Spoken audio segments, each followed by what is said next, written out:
Hello, everybody, and welcome to this next episode of the Filterless Human Experience. I am Selena Rose, and I am your host on today's episode. And in this episode, we are going to talk about some masculine, feminine energetics. We are going to touch upon exactly how much influence the feminine can have over the masculine if we are able to put down the fucking sword. Okay? If we're able to put down the fucking sword. Now, and to provide you with a little bit of context, I remember very, very clearly a day in 2018. I was standing in my kitchen. I had my baby sleeping on my chest in a sling, and I was having a conversation with my then boyfriend. And this conversation, I don't remember how it got there. I don't remember exactly what it was about, but all I remember is that he had again done something or not done something that made me feel completely on my own, completely isolated and unloved and abandoned. But at the time, I didn't know that. At the time, I was not aware of these concepts. But I remember that during this conversation, where I pointed my sword at him and I told him, "You are wrong. You should have done this. This is the right way." I ended up saying,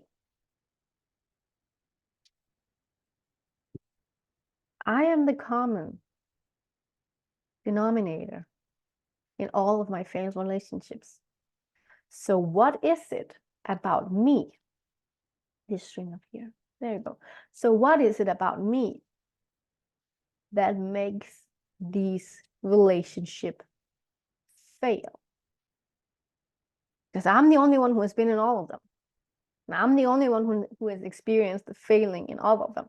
So what is it about me? And he was like, "No, it's nothing to do about you. You're just unlucky." And I was like, "No, you know what? Sorry, I just don't believe that. I just don't believe that." So this moment for me, this realization for me was really the first stepping stone into the conscious work of personal development, because I have done it unconsciously, like for years, fine-tuning my intuition and getting to know my intuition and all of these things, these different sides of me. But I hadn't brought it to a conscious level. And in this moment, it came to the conscious level that I am the common denominator. And to take it a bit further, just out of context of the subject, actually, you're the common denominator in all areas of your life. So if there's something in one area of your life that you do not like, fix it, change it, shift it, but the right way. The right way. So to take it back to the subject in hand for today with the whole masculine, feminine energetics, I stumbled upon years later the book called The Queen's Code by, I don't remember her name, something Armstrong. And this book really, honestly, made me realize how shitty of a human being I was when it came to men and how I was treating them. I was not kind to them. I didn't appreciate them. I didn't see them for the beauty and appreciated or respected the qualities that they brought to the table. What I saw was a human being that was supposed to work like me, think like me, have the same values, and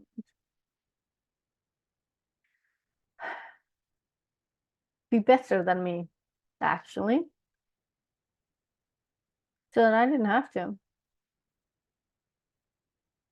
And I saw everything that men did through the lens of how my brain worked, how my body worked, and in the assumption that he must then work the same way. But men does not work the same way. The testosterone in their bodies makes their mind work differently than the estrogen in our bodies. Those two hormones, they affect how our mind operates. They affect what we see. So does our past, but that's beyond the scope of this subtopic right now. If we take a woman, she can walk into a room and she will see everything that needs to be cleaned, everything that needs to get done, everything. The dishes in the sink, the garbage that needs to be taken out, the full dishwasher, the clothes on the table that needs to be folded or hung up. She sees the plate still on the table from dinner. She sees the dirt on the floor. She sees everything at once. And she's able to ping pong between the tasks.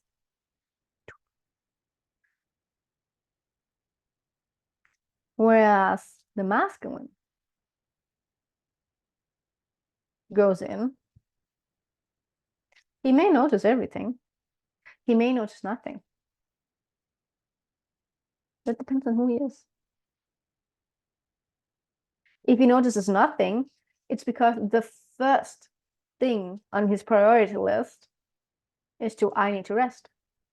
So he walks past everything, sits down to rest. Where you can say, we ladies, we have a broad priority list where a lot of things are on the top, and then we do everything at once. Or we do nothing because it's way too overwhelming. Men have a smaller list.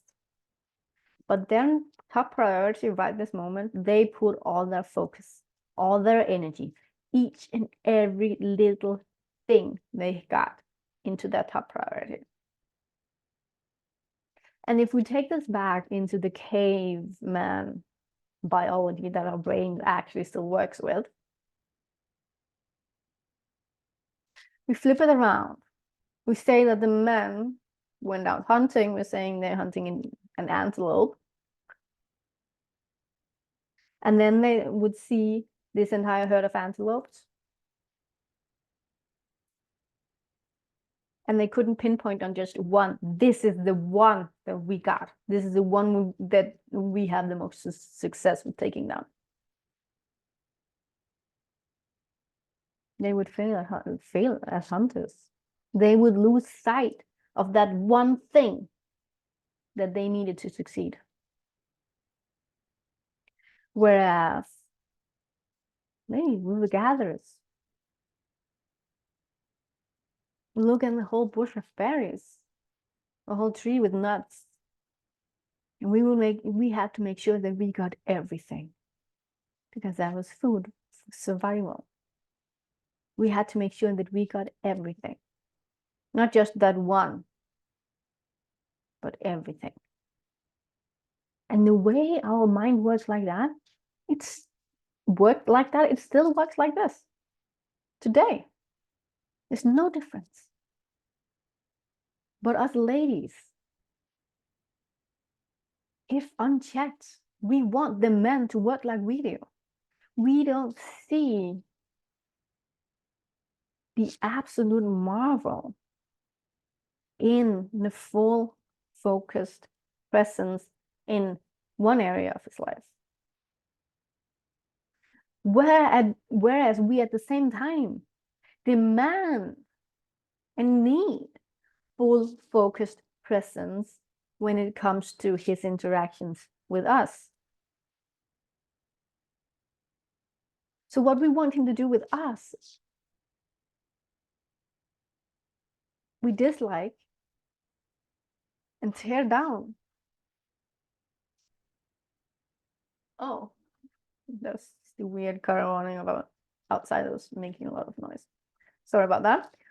So what we want in our life, him to do in our life with us, the full-blown bodied attention, the presence. We don't want him to do in other areas. So our craving in one area, when he's just there, the presence, his mind is with you, his body is with you, his soul, his heart is with you right there in this moment. Nothing else exists than you and him. That's the type of presence that we crave. Because then we can let go. And we don't have to hold ourselves up anymore. Because we are there with him. And he fucking got us. But we can't just choose that for him to work like this in one area and then to not work like that in other areas. We just can't. That's not how it works.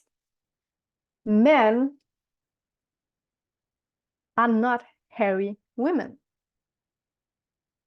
Men are men, and they work so differently than we do. So I want you to take what I want you to take away from this is to look in your life and how you are treating men and examining whether or not you are treating them as a hairy woman or whether you are allowing him space to be fully him. Because on another note, this whole entire topic of today is actually inspired by something my son's teacher said to me earlier today. Because my son, tomorrow he's off from school. And I had completely forgotten to tell her earlier, like lots of things. So we told her this morning. And he was like, oh, I'm off tomorrow because mom got to do something. And then we didn't know what to do. So I'm just going to grandma.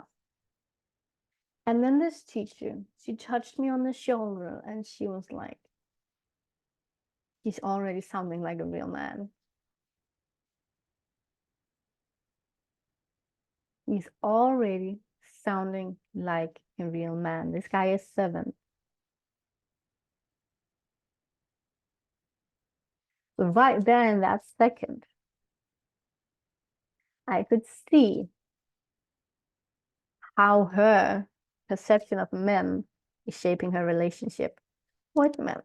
You have to hold them in the hand, you have to help them, you have to do everything for them because they can't think of anything, they can't, blah, blah, blah. But the analogy that came to me with this, and this is not the first time recently that I've heard it actually. And the analogy that came to me is this.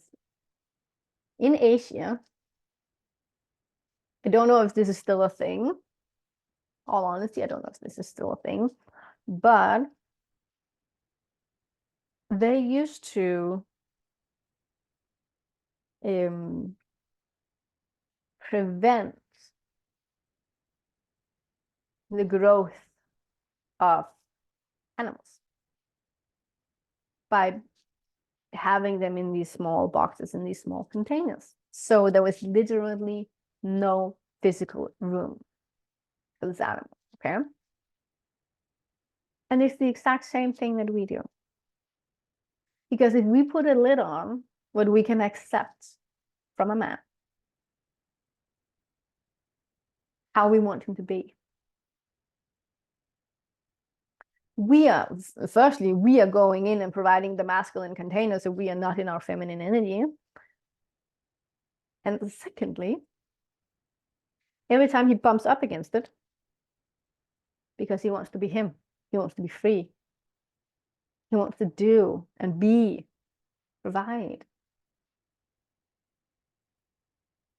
If our response to that, we find out the sword, we start nagging, we start emasculating, we start tearing him down, he's going to stop doing that. He's going to stop trying to go against it. Because all he wants to do at his core is to see you smile, is to see you be happy. And if him rising, him taking responsibility his way, him doing things his way, if that does not make you smile, he's going to stop doing it. Then it's not worth it. So he's going to stop going against the wind. And you feel like you have succeeded in the early days. And then down the line comes these relationships where when a kid shows up, he's just not there to help. Because he's learned that if I do something, it's just going to bring trouble. It doesn't make her happy. It makes her happy if I'm passive. And that doesn't feel really good to have a passive man. You want a man who can go out and slay the meat and slay the dragons and keep us safe. But he has to do that his way. He cannot do it your way, because your way doesn't work for him. And I've seen this actually a lot of time in the show Love is Blind. Like the emasculation on that show is mind-boggling. Like ladies talking to the man's dog, oh, you haven't trained him yet. He doesn't know how to hang up his clothes.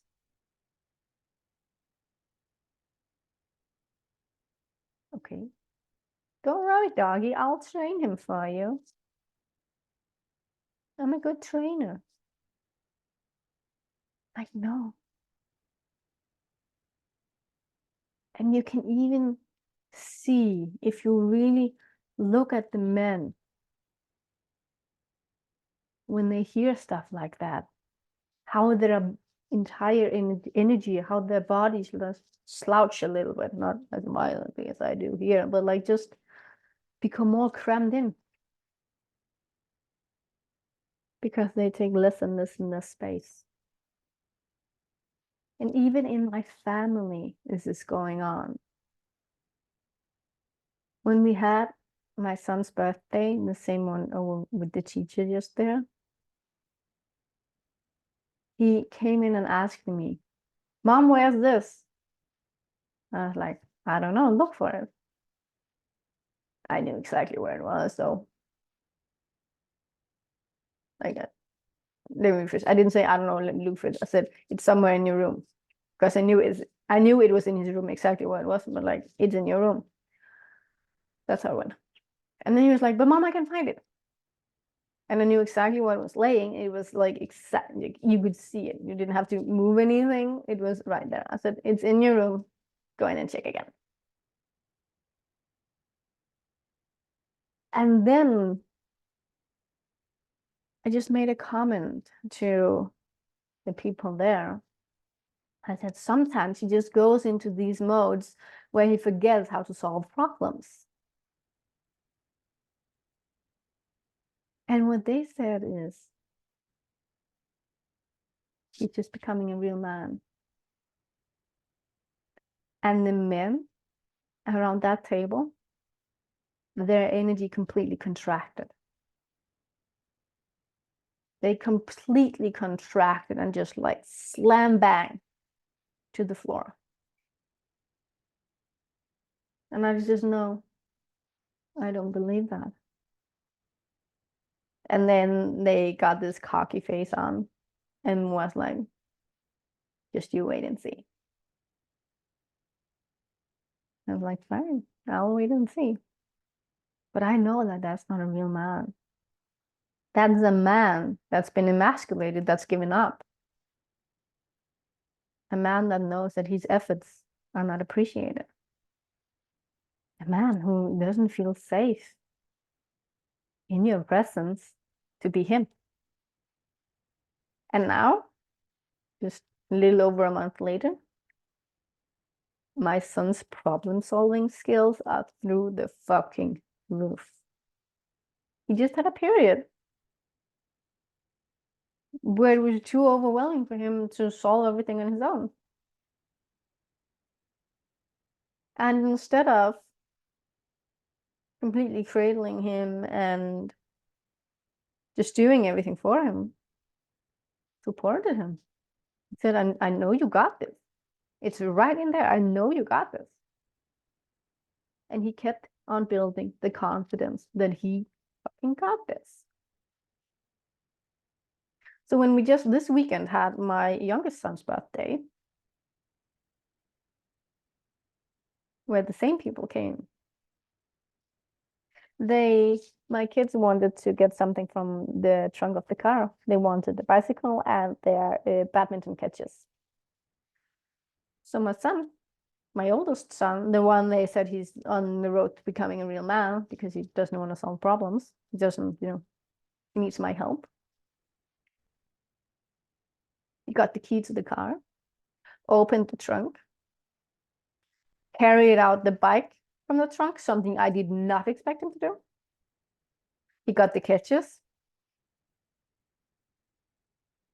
And this little guy tried to find ways to which he could close the trunk. Mind you, he is only 7 years old. He cannot reach. And as I just stood and watched him continue to find ways and explore opportunities where this problem could be solved, I opened the window and said, it's okay, baby. I appreciate you trying so hard and not giving up. I'll close this one for you. You go play. And his entire energy just bursted out, chest out, and he got so happy and so proud. Because for me, for here in our home, it's not about succeeding. It's about not giving up. It's about keep trying. Because eventually you will succeed. It's inevitable if you keep trying. But if you give up, failure is the only way. So we don't applaud success as much as we applaud the journey in my home. And that was something completely off topic, but very relevant for the story. So I really want you to look at it in your life as well. Where are you pulling up the sword and emasculating men? Even in the way you think about them, the way you relate to them. If it's the same way you relate and think about kids, no, you're not doing it right. Sorry, burst your bubble. If you're in a relationship where you feel like you're the mom, sorry, you're not doing it right.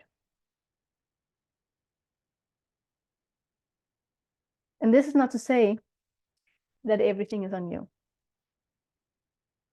This is not to say that the entire relationship hangs on your shoulders. He has to do the work too. But he cannot do the work if that lid is there. You have to start doing the work. And this is what I mean with what I said in the beginning. Us feminine women, we have such a huge influence on our relationship. We don't even know it. Because all they want to do, they want to see us smile. They want to see us be happy.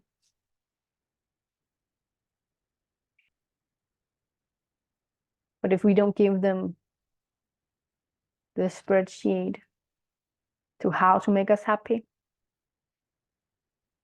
they're not going to do it. If we don't tell them what makes us happy, they're just rambling in blinds. They don't know.